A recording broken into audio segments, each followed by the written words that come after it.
دوستو اگر آپ حدیث سننا پسند کرتے ہیں تو چینل کو سبسکرائب کر لیں۔ بسم اللہ الرحمن الرحیم۔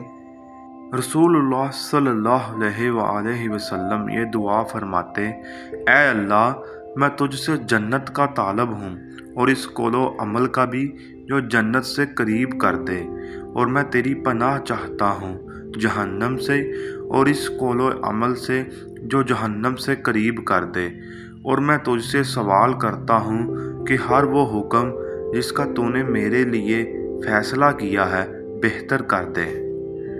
رسول اللہ صلی اللہ علیہ وآلہ وسلم نے فرمایا: اس ذات کی قسم جس کے ہاتھ میں میری جان ہے، میری تو آرزو ہے کہ میں اللہ کے راستے میں قتل کیا جاؤں، پھر زندہ کیا جاؤں، پھر قتل کیا جاؤں، اور پھر زندہ کیا جاؤں، پھر قتل کیا جاؤں، پھر زندہ کیا جاؤں، اور پھر قتل کر دیا جاؤں۔ رسول اللہ صلی اللہ علیہ وآلہ وسلم نے فرمایا: کوئی شخص بھی ایسا نہ ہوگا جو جنت میں داخل ہونے کے بعد دنیا میں دوبارہ آنا پسند کرے، خواہ اسے ساری دنیا مل جائے سوائے شہید کے۔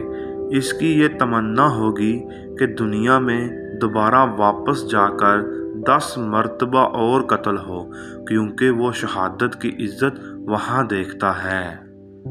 رسول اللہ صلی اللہ علیہ وآلہ وسلم نے فرمایا: رحم کرو، تم پر رحم کیا جائے گا، درگزر کرو، اللہ تعالیٰ تم کو بخش دے گا۔ سنی انسنی کر دینے والوں کے لیے ہلاکت ہے، اور اصرار کرنے والوں کے لیے بھی ہلاکت ہے، جو جاننے بوجھنے کے باوجود اپنے برے افعال پر ڈٹے رہتے ہیں۔ اللہ پاک ہمیں ان احادیث پر عمل کرنے کی توفیق عطا فرمائے۔ دوستو، یہ احادیث خود بھی یاد کریں اور دوسروں کے ساتھ شیئر بھی کریں۔